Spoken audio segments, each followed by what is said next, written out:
Good morning. So, a couple of minutes to paint the big picture here, right? Or to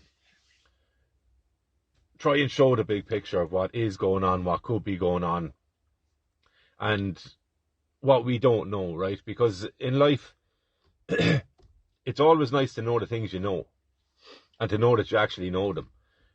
But it's more important to know the things that you don't know, right? And the things that you maybe can't know.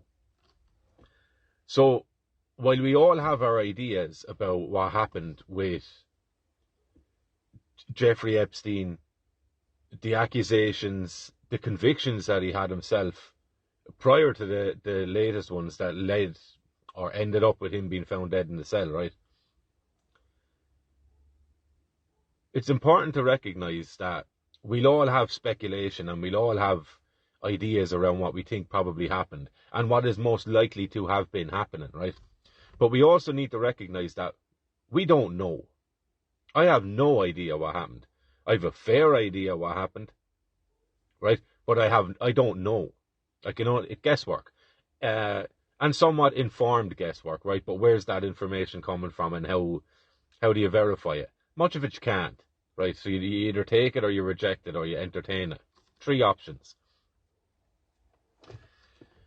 So what it looks like to be on the surface is that you had this guy who, out of nowhere, seems to have been selected or picked or chosen, right, to rise up through the ranks. He comes up through the banking industry. He's teaching physics or maths, I believe, in a college as well, with no qualification to do so, right?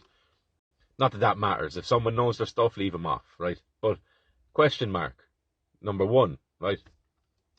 So he rises up through the ranks in through the banking system, right? Makes a load of money, obviously has connections, obviously understands the way the system works and is able to game it, right? Because he's largely successful in it. Now, speculation part, right? And not even as well, right? There's witness testimony and stuff that's been released on that. But I won't go into that because what's the point, really, right? Now, anyway. But this guy seems to have been involved in...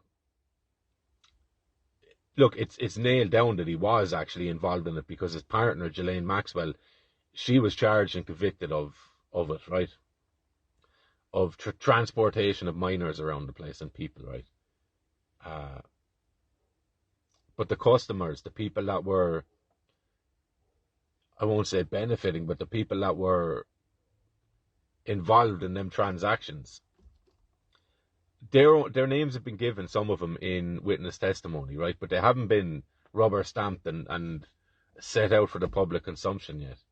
But it looks like they're floating that idea now, right? And we had Pam Bondi, who's the US Attorney General, say that she has, a few days ago, she has the files on her desk and she will be releasing them as soon as possible, right? So yesterday, a load of social media journalists, influencers, whatever you want to call them, they were brought to the White House and they were given little binders, right? Jeffrey Epstein files, phase 1, right? Obviously intimating that there's going to be different phases or successive phases of this thing, right? And now, there doesn't seem to be much in those files, right? Because they've been released and it just looks like a table of contents or whatever, or an index of what is going to be in the following files, right? But Pam Bondi has come out and said that she's been made aware that a different department of the FBI in New York are after not bringing forward all of the information that they have, all of the evidence or documentation that they have around this case, right? So she's given them, I think, 12 hours till today or whatever to send all the materials, right, to her to be released then, right? But this looks like a big trap, right? A trap being used around evidence of a case where this guy seems to have been an international trapper himself, an international honey trapper, right? For who he was working I think that's probably the sticky situation, right? Because he's probably involved. He's not just a private fella that came up with this himself, right? And he just happens to have the influence to bring in people in the tops of their industries and tops of nations, right? He obviously had backing. He had the recording equipment. He had all of that sort of stuff, right? This is intelligence work. My guess is this is a secret intelligence work, right? So this man has been involved in honey trapping, that is recording disgusting or illegal acts between people, or an adult and a child even, recording that and using that for blackmail purposes, right? And he had people, it looks, Bill Gates looks like he was there, and he looks a little bit on edge around the conversation, right? He's admitting some regret he has around his relationship with Epstein, but that's kind of it, right? All the way up to the British royal family, right? Prince Andrew. And loads of people in between, right? So you're going to have actors, singers, probably TV personalities, all this news anchors, all these kinds of things, right, involved in it. And politicians as well, right? Bill Clinton, the President of the United States of America himself, right? So what do we know then in the Irish context? Yeah, so the trap then that Pam Bondi, the Attorney General of America, looks like she's setting is, I will say I'll release it. I'll say I'm going to release it in the next few days, right? So anyone that has information in the FBI or CIA or whatever, that's giving them time to go and hide this evidence. Grand. Leave them go hide it. Watch them. Who's in charge of that? That's whose head is on the dock now, right? And then release that information to the public saying, look, someone in the FBI is after taking a whole load of evidence away and hiding it, and they're not after following my direction or my command to bring this evidence to me. So I'm giving them 12 hours to do so. That's some spotlight on people, right? Some spotlight on people. But my main point around all of this is the Epstein Island thing. I would imagine it's not the only one, right? I would imagine he's not the only person doing this. He's also not the first person in history to be doing this. This is nearly axiomatic when it comes to any sort of spy networks or intelligence work, right? Honeypots. They even have a name for it. That's what it's called. You seduce someone, you record them, you get information on them, or you spike them and you get a bit of pillow talk going and you get information that way, right? Women do it, women spies do it, men do it as well. Watch the James Bond movies, right? The Seductress. All about it, right? So, back to Ireland. What does Jeffrey Epstein have to do with Ireland? We don't know. We don't know. What we do know is that his flights would occasionally stop here. Fair enough, you think. A lot of planes do that because it's the first point in Europe if you're coming from America. However, there was also a newspaper article, I think it was from a Colombian politician, who said he was at a party in Ireland. And there was a lot of people there. Bono, I think Chuck Berry was there. Bill Clinton was there, I think, as well. And who else there? Mary Robinson, right? Former president, Mary Robinson. And Jeffrey Epstein was there. Now, what this party was said to be was for exceptional students who were still involved in the senior cycle of school, right? So first, second, third year, transition year, fifth, sixth year. And this was to celebrate them in some way, right? Or achievement award sort of a thing. But we do have Jeffrey Epstein said to have been in Ireland, right, at a soiree or a achievement award ceremony for minors, right? That's another bang. That's a question mark there as well. And ultimately, you have to ask the question, right? So how deep does this go? Who is involved with him? Not just him, but are there other players that are still out there who are doing this sort of thing? P. Diddy is another one, right? Loads and loads. His whole house was set up to record visual and audio, right? To record people. For the sake of blackmail, okay? Of course, right? How do you get everyone to make the same decision all of the time that you want to make? Blackmail. That is the logical answer to what you're seeing a lot in what's going on, not just in Ireland, but in the world, right? So are there more of these things? We even come close to Ireland and you have the Kincora Boys home. Same scenario. British intelligence using minors for the sake of blackmail purposes. Same thing. It was going on here. Do you not think that this was going on in places like Ferry House and Clonmel and other these industrial homes around the place?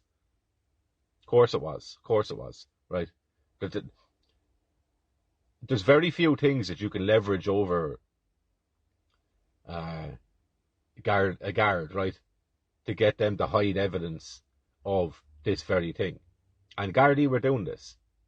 They were nearly given 4 warnings to priests. Look, we don't think this person's going to press charges. It'll be okay, kind of a thing, right? So what was going on there?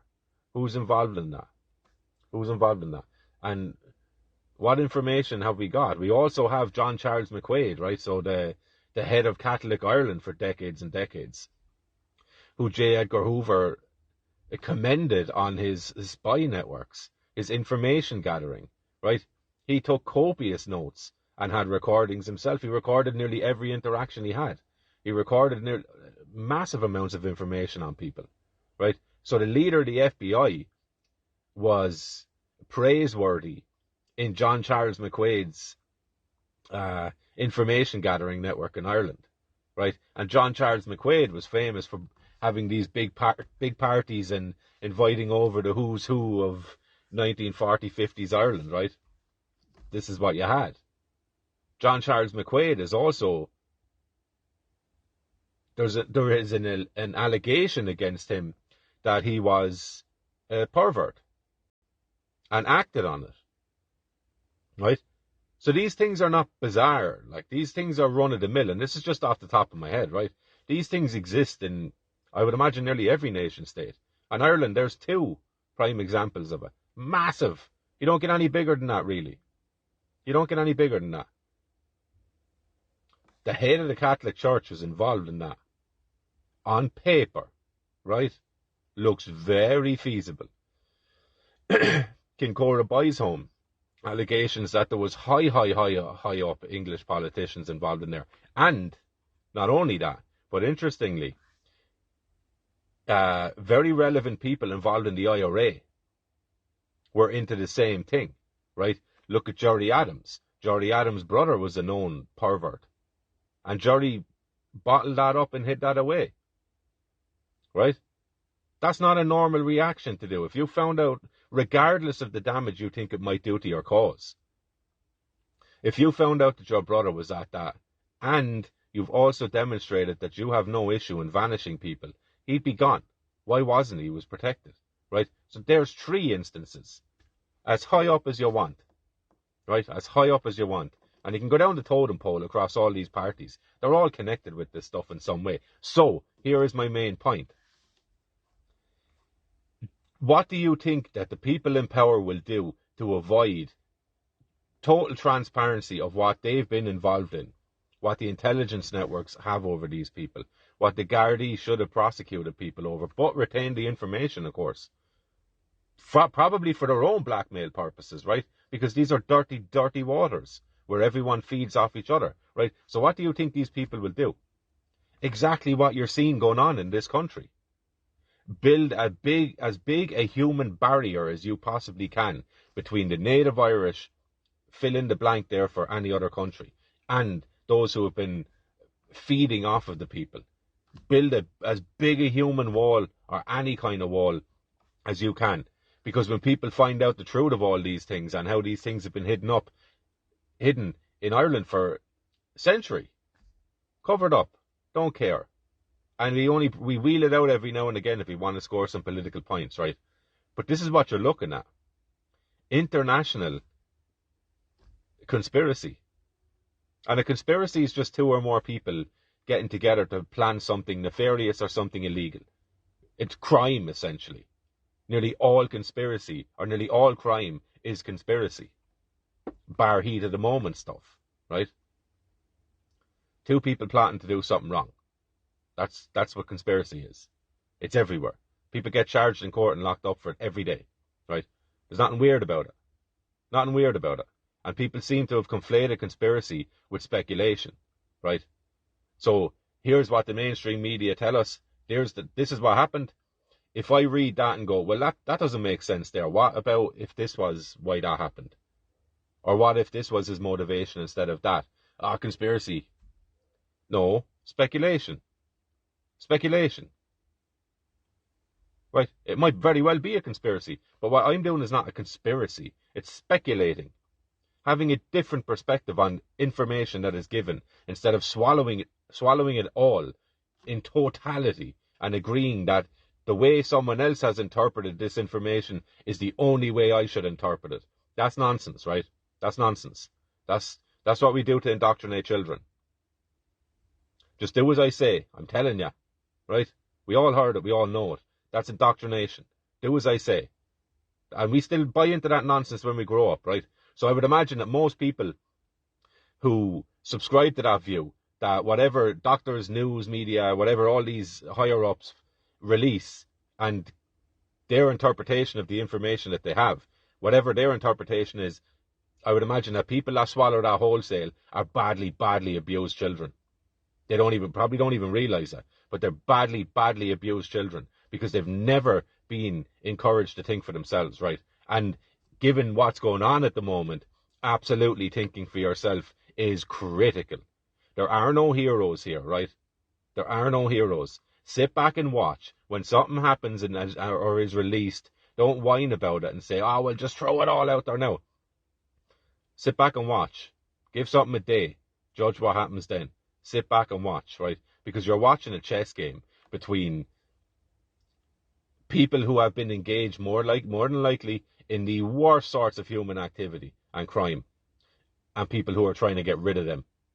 That's what you're watching. You're watching a tactical skirmish go on right before your eyes, and we get to witness this, right? We get to witness this. So, fascinating times.